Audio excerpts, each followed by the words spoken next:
എപ്പോഴും ആൾക്കാർ പറയും ആണ് പെണ്ണും കെട്ടി അങ്ങനെ പറയും. അങ്ങനെയാണ് ഞാൻ എൻ്റെ 17ാമത്തെ വയസ്സ് കഴിഞ്ഞപ്പോൾ നാട് വിടുന്നത്.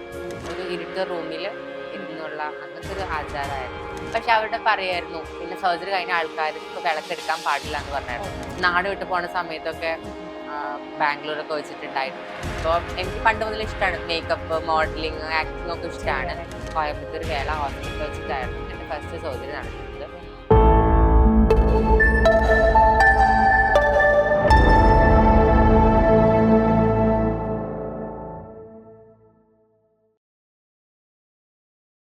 കാജലിന്റെ ആ ഒരു സർജറി ടൈം അതുപോലെ സ്ട്രഗിളും പീരീഡും ഒക്കെ ഉണ്ടായിട്ടുണ്ടാവും. അതൊക്കെ എങ്ങനെയാണ് ഹാൻഡിൽ ചെയ്തത് ശരിക്കും?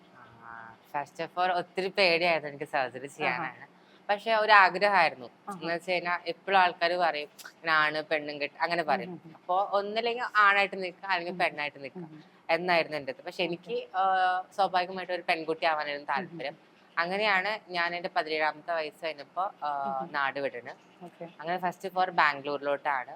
അവിടെ നമുക്ക് എന്താ പറയാ ഒത്തിരി ആൾക്കാരെ കാണാൻ പറ്റും. പക്ഷെ അവരെ കണ്ടാലൊന്നും പറയില്ല, ട്രാൻസ് വുമൺ ആണെന്നേ പറയില്ല. അതുപോലെ നല്ല ഒത്തിരി ഭയങ്കര ആൾക്കാരാണ് കേരളത്തിലുണ്ടായിരുന്നു. പക്ഷെ അന്ന് നമുക്ക് ഒത്തിരി സപ്പോർട്ട് അല്ലായിരുന്നു. ഇന്നിപ്പോ ഒത്തിരി സപ്പോർട്ടാണ് കേരളം അന്ന് വെച്ച് നോക്കുമ്പോൾ. അങ്ങനെ മിക്ക ആൾക്കാരും ബാംഗ്ലൂരിൽ പോയിട്ടാണ് അവർ സർജറിയും കാര്യങ്ങളൊക്കെ ചെയ്തത്. ഇന്നിപ്പോ കേരളത്തിലെ പല ഹോസ്പിറ്റലുകളിലും ഈ സർജറി ഉണ്ട്. എന്റെ സർജറി നടക്കുന്നത് കോയമ്പത്തൂർ വെച്ചിട്ടായിരുന്നു. കോയമ്പത്തൂർ വേള ഹോസ്പിറ്റൽ വെച്ചിട്ടായിരുന്നു എന്റെ ഫസ്റ്റ് സർജറി നടക്കുന്നത്. പക്ഷെ ഒത്തിരി പേടിയായിരുന്നു. അന്ന് ഉള്ള ദൈവങ്ങളൊക്കെ വിളിച്ച് പിന്നെ നമുക്കൊരു ഹിജ്റ കൾച്ചർ ആചാരമുണ്ട്, സന്തോഷി മാത. അങ്ങനെ മാതയ്ക്ക് പൂജയൊക്കെ ചെയ്തിട്ടാണ് ഞാൻ ഫസ്റ്റ് സർജറി ചെയ്യുന്നത്. അത് കോയമ്പത്തൂരായിരുന്നു. സെക്കൻഡ് സർജറി എന്ന് പറയുന്നത് ബ്രസ്റ്റ് ഇംപ്ലാന്റ് ആണ്. അത് ചെയ്തത് കൊച്ചിയിൽ റെനായ മെഡിസിറ്റിയിലായിരുന്നു. അങ്ങനെ 2 സർജറി മാത്രമാണ് ചെയ്തിട്ടുള്ളൂ. ഇതൊക്കെ എങ്ങനെയാണ്? പെയിൻഫുൾ ആയിരുന്നോ? സ്ട്രഗ്ലിംഗ് ഒരുപാട് ഉണ്ടായിട്ടുണ്ടോ? നമ്മുടെ ഫസ്റ്റ് സർജറിക്ക് നല്ലൊരു പെയിൻ ആയിരുന്നു. അതൊരു 41 ഡേയ്സ് അതിൽ റെസ്റ്റും കാര്യങ്ങളും ഉണ്ടായിരുന്നു. അതൊരു ഹിജ്റ കൾച്ചർ അനുസരിച്ചിട്ടായിരുന്നു അതിന്റെ രീതി. എന്ന് വെച്ചാൽ കണ്ണാടി നോക്കാൻ പാടില്ല, പുരുഷന്മാരെ കാണാൻ പാടില്ല, അങ്ങനത്തെ ഒരു ഇരുട്ട റൂമില് ഇരുന്നുള്ള അങ്ങനത്തെ ഒരു ആചാരമായിരുന്നു. അങ്ങനെ എന്റെ ഫ്രണ്ട്സ് ആരാധന മമ്മി, നിയാഷ, ടിക്ടോക്കിൽ ഇപ്പൊ വാവുമായിട്ട് പറയുന്ന പുള്ളിക്കാരി നിയാഷ, നർത്തന, ആവണി, അങ്ങനെ കുറെ ഒത്തിരി പേര്. ആരാധന മമ്മിയാണ് എന്റെ ഒരു അമ്മയെ പോലെ എന്റെ സർജറി കാര്യങ്ങളൊക്കെ നോക്കിയത്. അവരൊക്കെ ഉള്ളത് കൊണ്ടാണ് ഇന്നിപ്പോ ഇത്രയും സുന്ദരിയായിട്ടിരിക്കുന്നത്. നല്ല ഭംഗിയാണല്ലോ, ഇപ്പോഴും സുന്ദരിയായിട്ടാണ് ഇരിക്കുന്നത്. അപ്പൊ ഈ ഒരു സൗന്ദര്യത്തില് സിനിമയിലൊക്കെ ഗ്ലാമർ വേഷങ്ങൾ ചെയ്യാനായിട്ട് അവസരം കിട്ടിയാൽ എങ്ങനെയാണ് ചെയ്യുവോ? ആ ഒരു ഗ്ലാമർ വേഷം ചെയ്യാൻ താല്പര്യം. എന്നെ ഒത്തിരി ആൾക്കാർ സപ്പോർട്ട് ചെയ്യുന്ന ഒരു ട്രഡീഷണൽ ലുക്കിലാണ് എപ്പോഴും. എന്നെ ഇൻസ്റ്റഗ്രാമിലായിക്കോട്ടെ ഒരു എന്താ പറയാ ഒരു എക്സ്പോസ് അല്ലെങ്കിൽ ഒരു വൾഗർ ഒരു ടൈപ്പ് ഒക്കെ ആണെന്ന് വെച്ചാൽ ഗ്ലാമർ ടൈപ്പ് ഒക്കെ ആണ് അവര് അപ്പൊ തന്നെ പറയും. എന്നെ ഒത്തിരി ഇഷ്ടപ്പെടുന്ന ആൾക്കാരുണ്ട്. അവർ അങ്ങനത്തെ ഇതിൽ ഫോട്ടോസോ വീഡിയോസോ കണ്ടതിന് അപ്പൊ വിളിച്ച് പറയും. പക്ഷെ ട്രഡീഷണൽ ലുക്കിൽ കാണാനാണ് എന്റെ ഒത്തിരി ഫ്രണ്ട്സിന്. അതുപോലെ ഒരു വൈറലായ ഒരു ഇതായിരുന്നു കൊറ്റംകുളങ്ങര ചമയത്തിലെ ആ ഒരു സുന്ദരി കാജൽ. 2 പ്രാവശ്യം എന്റെ കോസ്റ്റ്യൂംസ് തന്നെ ഒത്തിരി സപ്പോർട്ട് ചെയ്തിട്ടുണ്ടായിരുന്നു. നല്ലൊരു കമന്റ് ആണ് എല്ലാത്തിനും. ഒരു നെഗറ്റീവ് കമന്റ്. ഇങ്ങനെ ഒരു മോഡൽ, ഇങ്ങനത്തെ ഒരു തനി നാടൻ ലുക്ക് മതി എന്തുകൊണ്ടാണ് അങ്ങനെ ഒരു ചിന്താഗതിയിലേക്ക് വന്നത്? അല്ല, കൂടുതലും ഞാൻ ട്രാവൽ ചെയ്യുമ്പോ ഇപ്പൊ ബൈക്കിലൊക്കെ ആണെന്ന് വെച്ചാൽ ജീൻസും ടോപ്പാണ് എനിക്കിഷ്ടം. അല്ലാത്ത അമ്പലങ്ങൾക്കായിക്കോട്ടെ അല്ലെങ്കിൽ പുറത്തെന്ത് ഫംഗ്ഷനാലും കൂടുതലും ട്രഡീഷണൽ ഡ്രസ്സസ് ആണ് ഞാൻ യൂസ് ചെയ്യുന്നത്. സാരി ഒത്തിരി ഇഷ്ടമാണ്. എല്ലാവരും പറയും ഇപ്പൊ ഹൈറ്റ് ഒക്കെ ഉള്ളതുകൊണ്ട് എല്ലാവരും പറയും സാരിയിൽ കാണാൻ ഒത്തിരി ഭംഗിയാണ്. ഞാൻ ഇതുവരെ ഒരു ഇന്റർവ്യൂവിലും സാരി എടുത്തിട്ടില്ല. ഇന്നിപ്പോ നിങ്ങളുടെ ഇന്നത്തെ സാരി സത്യം പറഞ്ഞ എനിക്ക് സാരി ഉടുക്കാൻ അത്ര അറിയില്ലെങ്കിലും ഇന്ന് തന്നെ സാരി ഉടുപ്പിച്ചത് എന്റെ ബെസ്റ്റ് ഫ്രണ്ടായ രജനിയാണ്. രജനിയാണ് ഇന്നത്തെ സാരിയും എന്റെ ഹെയർ സ്റ്റൈലൊക്കെ ചെയ്തത് രജനിയാണ്. ഈ ഒരു വേളയിൽ ഒത്തിരി. അതുപോലെ തന്നെ ഈ പ്രാവശ്യം കൊറ്റംകുളങ്ങരയ്ക്കും 2 ഡേയ്സ് മേക്കപ്പ്. ഇപ്പൊ ഞാൻ കോസ്മെറ്റോളജി പഠിച്ചതുകൊണ്ട് പിന്നെ മുൻപേ എനിക്ക് അറിയാം ഷോസിനൊക്കെ ഞാൻ മേക്കപ്പ് ചെയ്യായിരുന്നു. ചമയവിളക്കിൽ എന്നെ രജനിയും സൗമ്യയാണ് എന്നെ ആ ഒരു സുന്ദരിയാക്കി തന്നത്. ഇന്നത്തെ വൈറലായും ചെയ്തു. ഇപ്പൊ കൊറ്റംകുളങ്ങര ചമയം ആ ഒരു വൈറൽ വീഡിയോനെ കുറിച്ചിട്ടാണ് നമ്മൾ പറഞ്ഞത്. എങ്ങനെയാണ് അവിടുത്തെ ആചാരങ്ങളെ കുറിച്ചിട്ടൊക്കെ കാജൽ എങ്ങനെയാണ് അറിയപ്പെടുന്നത്? ഞാൻ എന്റെ കമ്മ്യൂണിറ്റി വഴിയാണ് ഈ ഒരു ആചാരത്തെ കുറിച്ച് അറിയുന്നത്.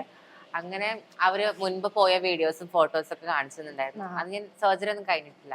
ചെറിയൊരു ആൺകുട്ടി ആയിട്ടായിരുന്നു. അപ്പൊ അവരൊക്കെ പോയപ്പോ അവര് ഫീമെയിൽ ഡ്രസ്സിലൊക്കെയാണ് എന്നുവെച്ചാൽ പൊതുവെ നമ്മള് ആ ഒരു കാലഘട്ടത്തില് എന്തെങ്കിലും ഫംഗ്ഷൻ ഒക്കെ ആകുമ്പോഴാണ് നമ്മള് ഒരു സ്ത്രീ വേഷം യൂസ് ചെയ്യുന്നത്. ചില ആൾക്കാര് സർജറി കഴിഞ്ഞ ആൾക്കാരൊക്കെ ഫുൾ ടൈം അങ്ങനെയാണ്, അല്ലാത്ത ആൾക്കാരൊക്കെ ഉണ്ടാവുന്നത്. അപ്പൊ അന്ന് പറഞ്ഞാൽ ചെറിയൊരു ആൺകുട്ടി എന്ന് ഒന്ന് +2 കഴിഞ്ഞിരിക്കുന്ന സമയത്തൊക്കെയാന്ന് തോന്നുന്നത്. അങ്ങനെ എന്റെ ഫ്രണ്ട്സ് ആണ് എന്നെ കൊണ്ടുവന്നത്. അപ്പൊ ഒത്തിരി അവിടെ എത്തിയപ്പോ ഒത്തിരി ആൾക്കാർ സത്യം പറഞ്ഞു കഴിഞ്ഞാൽ ട്രാൻസ് വുമൻസ് ആണെന്നേ പറയാത്ത അങ്ങനത്തെ ഒത്തിരി ഭംഗിയുള്ള ആൾക്കാരൊക്കെ ഉണ്ടായിരുന്നു. അങ്ങനെ ആദ്യമായിട്ട് തന്നെ അവര് ഫീമെയിൽ കോസ്റ്റ്യൂമിൽ പോയി. അപ്പൊ എനിക്ക് അതിനെ കുറിച്ച് ആചാരങ്ങളൊന്നും അറിയില്ലായിരുന്നു. അപ്പൊ അവര് പറഞ്ഞു ഇവിടെ വന്നു കഴിഞ്ഞാൽ ഇങ്ങനെ പ്രാർത്ഥിച്ച കാര്യങ്ങളൊക്കെ നടക്കും എന്നൊക്കെ പറഞ്ഞിട്ടാണ് എന്നെ അവിടെ കൊണ്ടുപോകുന്നത്. അങ്ങനെ ഞാൻ പ്രാർത്ഥിച്ചു. ഫസ്റ്റ് ഇയർ അവിടെ പോയി പ്രാർത്ഥിച്ച് സെക്കൻഡ് ഇയർ ആ സമയമായിരിക്കും എന്റെ സർജറി കഴിഞ്ഞു. അങ്ങനെ എല്ലാ പ്രാവശ്യവും ഞാൻ വിചാരിച്ച കാര്യങ്ങൾ അവിടെ നമ്മുടെ പുരുഷാങ്കനം, അതായത് ആണുങ്ങള് സ്ത്രീവേഷം അണിഞ്ഞിട്ട് അവിടുത്തെ വിളക്കെടുക്ക, അവിടുത്തെ ഇപ്പൊ ഈ റീസെന്റ് കഴിഞ്ഞുള്ള അവിടുത്തെ ഉത്സവം, അങ്ങനെ എല്ലാ വർഷത്തില് മാർച്ചിലാണ്, മാർച്ച് 24-25 ആ ഡേറ്റുകളിലാണ് നമുക്ക് അവിടെ ചമയവിളക്ക്. 2 ദിവസത്തെ പരിപാടിയാണ്. എല്ലാ പ്രാവശ്യവും എനിക്ക് അധികം സമയം നിൽക്കാറില്ല. പക്ഷെ ഈ പ്രാവശ്യം 2 ദിവസം ഫുൾ ചടങ്ങെല്ലാം കഴിഞ്ഞിട്ടാണ് പോകുന്നത്. പക്ഷെ അവിടെ പറയായിരുന്നു ഇന്ന് സർജറി കഴിഞ്ഞ ആൾക്കാർക്ക് വിളക്കെടുക്കാൻ പാടില്ല എന്ന് പറഞ്ഞായിരുന്നു. പക്ഷെ എനിക്ക് എന്താ പറയാ, വിളക്കെടുത്തിട്ട് വേറെ പ്രശ്നമൊന്നും കാര്യങ്ങളൊന്നും ഉണ്ടായിട്ടില്ല. പക്ഷെ ഞാൻ ദൈവങ്ങളെ അവിടെ എന്ന് പറയുന്നത് ആ അമ്പലത്തിനെ കുറിച്ച് പറയുമ്പോൾ അവിടെ എല്ലാ മതക്കാർക്കും, അവിടെ ജാതി മതമൊന്നും ഇല്ല, എല്ലാ മതക്കാർക്കും അവിടെ വരാം. എല്ലാവർക്കും അവിടെ പ്രാർത്ഥിക്കുന്ന എല്ലാ കാര്യങ്ങളും നടത്തി കൊടുക്കാറുണ്ട് അവിടുത്തെ കൊറ്റത്തമ്മ. അപ്പൊ അതുകൊണ്ട് എല്ലാ പ്രാവശ്യവും മുടങ്ങാതെ എനിക്ക് പോവാൻ പറ്റത്തോളം കാലം ഞാൻ ഇനിയും മുന്നോട്ട് പോവും. ഇപ്പൊ എത്ര നാളുകളായി പോകുന്നു അവിടെ? ഞാൻ എന്റെ 17ാമത്തെ വയസ്സ് തൊട്ട് പോകുന്നുണ്ട്. കൊറോണ സമയത്ത് മാത്രം പോവാൻ പറ്റിയില്ല. പിന്നെ എല്ലാ കൊല്ലം ഇനി ചെറിയൊരു ഫണ്ണി ആയിട്ടുള്ള ഒരു റൗണ്ടിലേക്ക് പോവാം. നമ്മൾ നേരത്തെ ഐ ഹാവ് നെവർ ഒക്കെ വെച്ച് ഞാൻ ഫണ്ണി ആക്കാം എന്ന് കരുതിയത്, പക്ഷെ അതത്ര ഏക്കാത്തത് കൊണ്ട് നമുക്ക് ചെറിയ റൂട്ടൊന്ന് മാറ്റി പിടിക്കാം. ചോദിക്കട്ടെ കുറച്ച് ക്വസ്റ്റ്യൻസ്?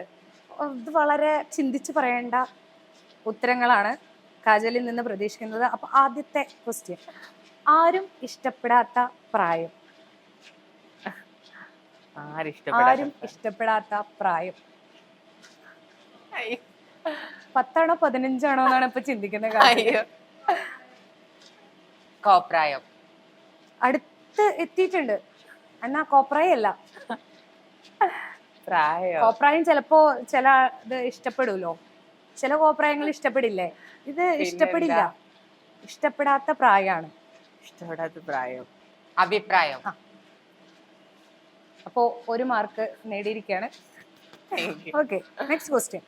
ഒരു സിംഹവും പുലിയും ഓട്ട മത്സരത്തിൽ പങ്കെടുത്തു. സിംഹം തോൽക്കാൻ കാരണമെന്ത്? ഓട്ട മത്സരത്തിലോ? സിംഹം പുലിയും കൂടി. ഒരു സിംഹവും പുലിയും ഓട്ട മത്സരത്തിൽ പങ്കെടുത്തു. സിംഹം തോൽക്കാൻ കാരണമെന്ത്? പുലി ജയിച്ചതുകൊണ്ട്. വാവ്, സൂപ്പർ. അത് നമ്മുടെ ഒരു വേവ് ലെങ്ത് മനസ്സിലാക്കി കാജൽ നമ്മളിലേക്ക് ഇറങ്ങി വന്നിരിക്കുകയാണ്. ഓക്കെ, അടുത്ത ഒരു ക്വസ്റ്റ്യൻ. ഒരു മേശയിൽ 10 ഈച്ചകൾ ഉണ്ടായിരുന്നു. ഈച്ചകൾ ഒരു മേശയിൽ 10 ഈച്ചകളുണ്ട്. അതിൽ ഒന്നിനെ കൊന്നു. ബാക്കി എത്ര ഈച്ച? ഒന്നിനെ കൊന്നു. 9 ആണോ? 10 ഈച്ചയല്ല, ഒരു ഈച്ചനെ കൊന്നു. ഈച്ച ബാക്കി എത്ര ഈച്ച? 9 ഈച്ച. നിങ്ങളുടെ അടുത്തേക്ക് ഈച്ച എങ്ങനെയാ? ഈച്ചനെ കൊല്ലാൻ പറ്റുണ്ടായിരുന്നു. ഞാൻ ഉത്തരം പറഞ്ഞു കൊടുക്കട്ടെ? ഒരു ഈച്ചനെ തരുമ്പോ ബാക്കി ഈച്ചക്ക് പറഞ്ഞു പോവില്ലേ? അങ്ങനെയല്ലേ. അടുത്ത ക്വസ്റ്റ്യൻ. എഴുതാൻ പറ്റുന്ന ഡ്രസ്. എഴുതാൻ പറ്റുന്ന ഡ്രസ്സോ? എഴുതാൻ പറ്റുന്ന ഡ്രസ്. വളരെ ക്ലെവർ ആയിട്ട് ചിന്തിക്കണം, എന്നാലേ ഇതിന്റെ ക്ലൂ. നമ്മള് പോസ്റ്റ് ഒക്കെ അയക്കുമ്പോഴോ എഴുതാൻ പറ്റുന്ന ഈ ഡ്രസ് നമ്മൾ എഴുതും. എന്തിനു വിട്ട് ക്ലൂ എനിക്ക് പറയാൻ പറ്റില്ല. എന്താ? നമ്മൾ പോസ്റ്റ് ഒക്കെ അയക്കുമ്പോ ഈ ഡ്രസ് നമ്മൾ എഴുതും. അഡ്രസ്. അപ്പൊ എത്ര മാർക്ക് കിട്ടി ഇപ്പോ? 3 മാർക്ക് കിട്ടി. ഓക്കെ, അടുത്ത ക്വസ്റ്റ്യൻ. ലോകത്ത് എല്ലായിടത്തും ഉള്ള പനി. പനിയോ? അതെങ്ങനെയാ വരുന്നതെന്ന് എനിക്കെന്നെ മനസ്സിലാവണില്ല കേട്ടോ ഈ ആൻസർ കണ്ടിട്ട്. ഓക്കെ, പറഞ്ഞോളൂ. പനി. ലോകത്ത് എല്ലായിടത്തും ഉള്ള പനി. ശരിക്കുള്ള എന്തെങ്കിലും പനിയാണ് അതോ? ഇത് ഞാൻ പറഞ്ഞില്ലേ, ചിന്തിക്കണം, ചിന്തിച്ചാലേ കിട്ടും. എല്ലായിടത്തും ഉണ്ട് ഈ പനി. കൊറോണയാണോ? കൊറോണ. ഇല്ല, ഇതിന്റെ ആൻസർ കിട്ടില്ല എന്ന് തോന്നുന്നു. കമ്പനിയാണ്. ഇത് ഞങ്ങളുടെ സ്വന്തം മലൻ പ്രത്യേകം ക്രിയേറ്റ് ചെയ്ത ക്വസ്റ്റ്യൻസ് ആണ്, അത് കാരണമാണ് കിട്ടാത്തതെന്ന് തോന്നുന്നത്. അടുത്തത്, പേനയിൽ ഒഴിക്കാൻ പറ്റാത്ത മഷി. കൺമഷി. വാ, സൂപ്പർ. നെക്സ്റ്റ് മാർക്ക് കിട്ടിയിരിക്കുകയാണ്. ഓക്കെ, ഇനി അടുത്ത ഒരു ക്വസ്റ്റ്യൻ, നല്ലോണം ചിന്തിക്കണം കേട്ടോ. 28 ദിവസങ്ങളുള്ള മാസം ഏതാണ്? എല്ലാ മാസത്തിലും 28 ദിവസം ഇത് എവിടെയോ കണ്ടു വൈറൽ ഇതാന്ന് തോന്നുന്നുണ്ട് ഈ ക്വസ്റ്റ്യൻ. അല്ല പൊതുവെ എല്ലാ ഐ തിങ്ക് മാസത്തിലും. നാദിറ ഇതിന് ബിഗ് ബോസിലെ ആൻസർ പറഞ്ഞിട്ടുണ്ട്. ഉണ്ട്. ശരി. കംപ്ലീറ്റ്. നൈസ് ഗെയിം ആയിരുന്നു. Thank you. കാജലിന് ഒരുപാട് പേഴ്സണൽ കമ്മിറ്റ്മെന്റ്സ് ഉണ്ടായിട്ടുണ്ടോ? എങ്ങനെയാണ്? ഒരുപാട് കമ്മിറ്റ്മെന്റ്സ് ഉള്ളിൽ കൊണ്ട് നടക്കുന്ന ഒരാളാണോ? എങ്ങനെയാണ്? I mean, relationship. റിലേഷൻഷിപ്പ്. ഇപ്പൊ പ്രസന്റില് ഞാൻ കമ്മിറ്റഡ് ആണ്. ഓക്കെ. എന്റെ ഫസ്റ്റ് അഫയർ എന്ന് പറയുന്നത് എപ്പോഴും ഒരിക്കലും നമുക്ക് ആ ഒരു ഫസ്റ്റ് അഫയറിനെ മറക്കാൻ പറ്റില്ല. എത്രയൊക്കെ റിലേഷൻ വന്നാലും. അതും ഒരു മുസ്ലിം ആയിട്ടായിരുന്നു. ഏകദേശം ഒരു 1.5 വർഷത്തോളം ആ ഒരു റിലേഷൻഷിപ്പ് നിന്ന് ലിവിങ് ടുഗദർ ആയിട്ട് കോയമ്പത്തൂർ വെച്ചായിരുന്നു ഞങ്ങള് സ്റ്റേയും കാര്യങ്ങളൊക്കെ. പിന്നെ നാട്ടിലോട്ട് വന്നു. അത് വലിയൊരു വൈറലായ ഒരു റിലേഷൻഷിപ്പ് ആയിരുന്നു. അതിനുശേഷം എന്റെ എല്ലാ കാര്യങ്ങളും മനസ്സിലാക്കിയിട്ട് ഒരു പുള്ളി വന്നായിരുന്നു. അതും മുസ്ലിമാണ്. അത് ഏകദേശം ഒരു 5 വർഷത്തോളം ആ റിലേഷൻഷിപ്പ് ഉണ്ടായിരുന്നു. എന്ന് വെച്ച് കഴിഞ്ഞാൽ ഒത്തിരി പുള്ളി വന്നതിന് ശേഷം ഒത്തിരി ഞാൻ സന്തോഷമായിരുന്നു. ഞാൻ തന്നെ ചേഞ്ച് ആയത് പുള്ളി വന്നതിന് ശേഷമാണ്. എന്താ പറയാ, എനിക്ക് വേണ്ട എല്ലാ കാര്യങ്ങളും തൊട്ട് സെഡ് വരെയുള്ള കാര്യങ്ങളും പുള്ളി ചെയ്തു തന്നിട്ടുണ്ടായിരുന്നു. എന്നെ അത്രയും അധികം വേദനിപ്പിച്ചിട്ടൊന്നുമില്ല. പിന്നെ എന്താ പറയാ, ഒത്തിരി ഇഷ്ടമുള്ള ഒരു ലൈഫായിരുന്നു പുള്ളിയുടെ കൂടെ. പക്ഷെ അതിനുശേഷം പുള്ളിയുടെ ഫാമിലി ഞങ്ങളുടെ റിലേഷൻ കാര്യങ്ങളൊക്കെ അറിഞ്ഞതിന് ശേഷം വേറൊരു പെൺകുട്ടിയായിട്ട് കല്യാണം കഴിപ്പിച്ചു. അതെനിക്ക് താങ്ങാൻ പറ്റാത്ത ഒരു സിറ്റുവേഷൻ ആയിരുന്നു. ഞാൻ കുറെ ഡിപ്രഷനിലായിരുന്നു. പിന്നെ ഇപ്പൊ ക്ലാസ്സിലൊക്കെ പോയത് കൊണ്ട് എന്റെ ആ ഒരു എല്ലാം മാറി. ഇപ്പൊ എത്ര നാള് പോകുന്ന എനിക്കറിയില്ല. ഇപ്പൊ ഒരു പുള്ളിയായിട്ട് റിലേഷൻഷിപ്പിലാണ്. ഏകദേശം ഒരു 2 മാസം ആവുന്നേ ഉള്ളൂ. ഇത്രയും റിലേഷൻഷിപ്പിലൊക്കെ വന്നപ്പോഴും അവര് നമ്മളെ സെക്ഷലി യൂസ് ചെയ്യുന്നു എന്ന് കാജലിന് ഫീൽ ചെയ്തിട്ടുണ്ടോ?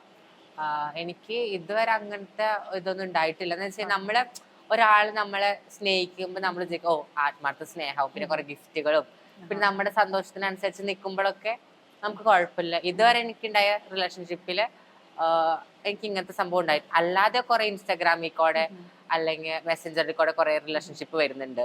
ഇഷ്ടമൊക്കെയാണ്. തീർച്ചയായിട്ടും. ഞാന് എന്താ പറയാ, എന്റെ നാട് വിട്ട് പോണ സമയത്തൊക്കെ ബാംഗ്ലൂരൊക്കെ വെച്ചിട്ടുണ്ടായിട്ടുണ്ട്. പിന്നെ എനിക്ക് സർജറി ചെയ്യണം എന്നുള്ള ഒരു ഇതിലൊക്കെ എനിക്ക് അങ്ങനെ പോവേണ്ടി വന്നിട്ടുണ്ട്. ഇപ്പൊ പിന്നെ റിലേഷൻഷിപ്പ് ആയതിനു ശേഷം പുള്ളിക്ക് എല്ലാം അറിയാം.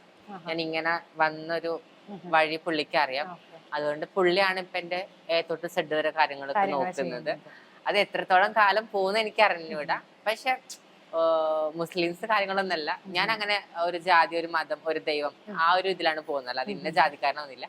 2 വന്നത് മുൻപുണ്ടായ റിലേഷൻഷിപ്പ് ലിവിങ് ടുഗദർ ആയിരുന്നു. അത് മുസ്ലിം ഓർത്തഡോക്സ് ആയിരുന്നു. ഇതിപ്പോ ഹിന്ദുസ് ആണ്. എല്ലാ കാര്യങ്ങൾക്കും സപ്പോർട്ടാണ്. ഇപ്പൊ എവിടെ പോവാണെങ്കിലും എന്തൊരു ആവശ്യങ്ങളൊക്കെ ആണെങ്കിലും നല്ല സപ്പോർട്ടീവാണ്.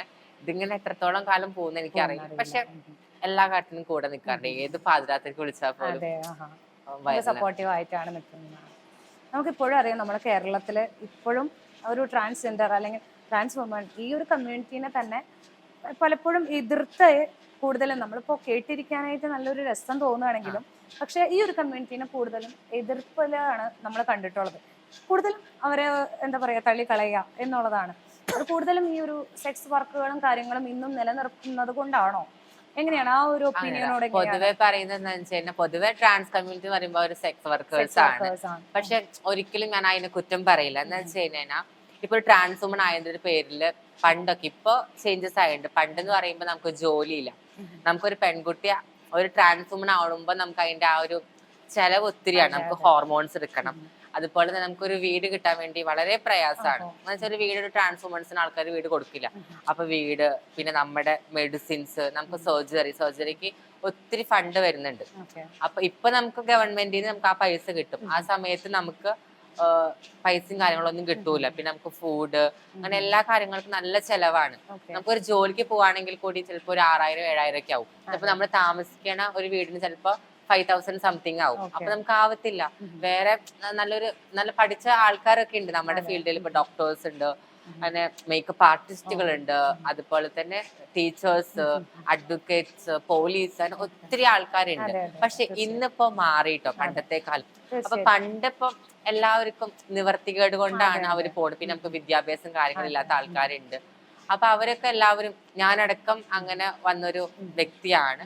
പക്ഷെ ഇന്നിപ്പൊ മാറിയിട്ടുണ്ട്. ഇന്നിപ്പോ നമുക്ക് അറിയപ്പെടുന്ന ഡോക്ടേഴ്സ് ഉണ്ട്, അറിയപ്പെടുന്ന അഡ്വക്കേറ്റ്സ്, മേക്കപ്പ് ആർട്ടിസ്റ്റുകൾ. ഇപ്പൊ ഫിലിമിലേക്ക് എത്ര രഞ്ജമ്മ, അങ്ങനെ സൂര്യാമ്മ, അങ്ങനെ ഒത്തിരി, ഇപ്പൊ ഹരിണി മമ്മി, അങ്ങനെ ഒത്തിരി ആൾക്കാർ ഇപ്പൊ മാറി വരുന്നുണ്ട്. നമ്മൾ ഒരിക്കലും ആ വർക്കിനെ കുറ്റപ്പെടുത്തൂല്ല. പക്ഷെ ഇന്നിപ്പോ എല്ലാവരും അതൊക്കെ മാറി ഇപ്പൊ ഓരോ മോഡലിംഗ് രംഗത്തായിക്കോട്ടെ, മൂവിയിലേക്ക് ആയിക്കോട്ടെ, അങ്ങനെ എല്ലാ രീതിയിലോട്ടും മാറി മാറി വരുന്നുണ്ട്. പണ്ടെന്ന് പറയുന്നത് ശരിക്കും നമ്മുടെ കേരളത്തിൽ ഇപ്പൊ വന്നുകൊണ്ട് പൂർണ്ണമായിട്ടും വന്നിട്ടില്ലെങ്കിലും ഒരു വന്നുകൊണ്ടേയിരിക്കുകയാണ്.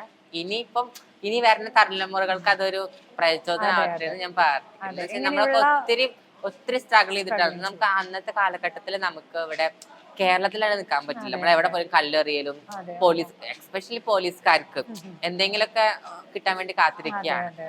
അപ്പൊ അതൊക്കെ മാറിക്കൊണ്ട് ഇരിക്കണം. പൂർണ്ണമായിട്ടില്ലെങ്കിലും മുന്നത്തെക്കാളും ചേഞ്ചസ് ഉണ്ട്. ഇപ്പൊ ഒത്തിരി നമ്മളെ സപ്പോർട്ട് ചെയ്യുന്നുണ്ട്. ഇപ്പോഴത്തെ ഗവൺമെന്റ് നമ്മൾ ഒത്തിരി സപ്പോർട്ട് ചെയ്യുന്നുണ്ട്. നമുക്കിപ്പോ സർജറി കഴിഞ്ഞ ആൾക്കാർക്ക് അതിന്റെ റീഫണ്ട്, ആഫ്റ്റർ കെയർ, അതുപോലെ തന്നെ ഇപ്പൊ ജോലി ഇല്ലാത്ത എത്രയോ ആൾക്കാർക്ക് ഇപ്പൊ മെട്രോയിൽ ജോലി കൊടുക്കുന്നുണ്ട്. ഇപ്പത്തെ വീടിനുള്ള എന്തോരോ പദ്ധതി ഉണ്ട്. അതുപോലെ തന്നെ പഠിക്കുന്ന പിള്ളേർക്കുള്ള, പണ്ടൊക്കെ നമ്മുടെ ആ ഒരു സമയത്തൊക്കെ ഒത്തിരി പഠിക്കാനൊക്കെ ആൾക്കാർ ഇങ്ങനെ ട്രാൻസ്ഫോമർ എന്ന് പറയുമ്പോ ഉള്ള കളിയാക്കലുകളും ഒക്കെ ആയിരുന്നു. പക്ഷെ ഇന്നിപ്പോ നമ്മള് ഒത്തിരി കോളേജുകളിലും സ്കൂളിൽ പോയിട്ട് ക്ലാസ് ഒക്കെ എടുത്തു കൊടുക്കുന്നുണ്ട്. അതുകൊണ്ട് ഇപ്പൊ മാറി മാറി വരുന്നുണ്ട്. ഇപ്പൊ ഏതൊരു കൊച്ചിനും ഒരു ട്രാൻസ് എന്ന് പറയുമ്പോൾ ഒരു റെസ്പെക്ട് ഉണ്ട്. പണ്ട് എന്ന് പറയുമ്പോ ചാന്തപ്പൊട്ട്, അങ്ങനത്തെ ഓരോ പേരുവിളികളും കാര്യങ്ങളൊക്കെയാണ്. എനിക്ക് ഒത്തിരി പഠിക്കുന്ന സമയത്തൊക്കെ അങ്ങനത്തെ പേരുകളൊക്കെ. പക്ഷെ ഇന്നിപ്പോ ഒത്തിരി മാറിക്കൊണ്ടിരിക്കുന്നു. സൊസൈറ്റി മാറിക്കൊണ്ടിരിക്കുന്നു. തീർച്ചയായിട്ടും. എന്താണ് കാജലിന്റെ എയിമുകൾ എന്തൊക്കെയാണ് ഇനി? അപ്കമിങ് പ്രൊജക്ട്സുകളോ കാര്യങ്ങളോ എങ്ങനെയാണ് പോകുന്നത്? ഇപ്പൊ ഒരു കാസ്റ്റിംഗ് കോള് കണ്ട് ഇപ്പൊ മെസ്സേജ് ഒക്കെ അയച്ചിട്ടുണ്ട്. അവരിപ്പോ ഒരു വർഷത്തിനുള്ള എന്തായാലും ഷൂട്ടും കാര്യങ്ങളൊക്കെ ഉണ്ടാവും. പിന്നെ ഇപ്പൊ ഞാൻ കോസ്മെറ്റോളജി പഠിച്ച് ഇറങ്ങി. ഇപ്പൊ എനിക്ക് പണ്ട് മുതൽ ഇഷ്ടമാണ് മേക്കപ്പ്, മോഡലിംഗ്, ആക്ടിങ് ഒക്കെ ഇഷ്ടമാണ്. അപ്പൊ അതുകൊണ്ട് ഇപ്പൊ ചെറുതായിട്ട് മേക്കപ്പ് വർക്കുകളൊക്കെ ചെയ്യുന്നുണ്ട്. പിന്നെ എന്താ പറയാ, ഒരു ആക്ട്രസ് ആവണം എന്നാണ് ആഗ്രഹം. പിന്നെ സംടൈംസ് കൂടെ മോഡലിംഗ് കാര്യങ്ങളൊക്കെ ചെയ്തു പോകുന്നു. അപ്പൊ കാജലിന്റെ ആഗ്രഹങ്ങളെല്ലാം പോലെ തന്നെ ഫാഷൻ രംഗങ്ങളിലും മോഡലിംഗ് രംഗത്തിലും അതുപോലെ തന്നെ ഫിലിംസിലും ഒക്കെ ഞങ്ങൾക്ക് കാണാനായിട്ട് സാധിക്കട്ടെ. എല്ലാവിധ പ്രാർത്ഥനയും നൽകുകയാണ്. അപ്പോൾ ഇന്നത്തെ നമ്മുടെ എപ്പിസോഡിൽ നമ്മളോടൊപ്പം ഉണ്ടായിരുന്ന കാജലായിരുന്നു. അത് ബ്യൂട്ടിഫുൾ കാജലായിരുന്നു. അപ്പോൾ ഒരുപാട് ക്വസ്റ്റ്യൻസും കുറച്ച് ഫണ്ണിയസ്റ്റ് ആയിട്ടുള്ള കുറച്ച് തക്കടോടുകൂടി ക്വസ്റ്റ്യൻസ് ഒക്കെ ചോദിച്ചിട്ടുണ്ടായിരുന്നു. കാജൽ അങ്ങനെ തട്ടിമുട്ടിയൊക്കെ രക്ഷപ്പെട്ടൊക്കെ പോയിട്ടുണ്ട്. അപ്പോൾ നെക്സ്റ്റ് ടൈം ഇനിയും ഞങ്ങളുടെ അടുത്തേക്ക് വരണം. തീർച്ചയായും. അപ്പോൾ കാജലിൻ്റെ എല്ലാ ആഗ്രഹങ്ങളും പോലെ നല്ലൊരു ആക്ട്രസ് ആയിട്ട് മാറട്ടെ. മോഡലിംഗ് രംഗത്തും ഫാഷൻ എല്ലാ രംഗങ്ങളിലും ഉയർച്ചകൾ ഉണ്ടാവട്ടെ. ഈശ്വരൻ അനുഗ്രഹിക്കട്ടെ. Thank you so much. Hello, it's me Kajal here. This is my choice.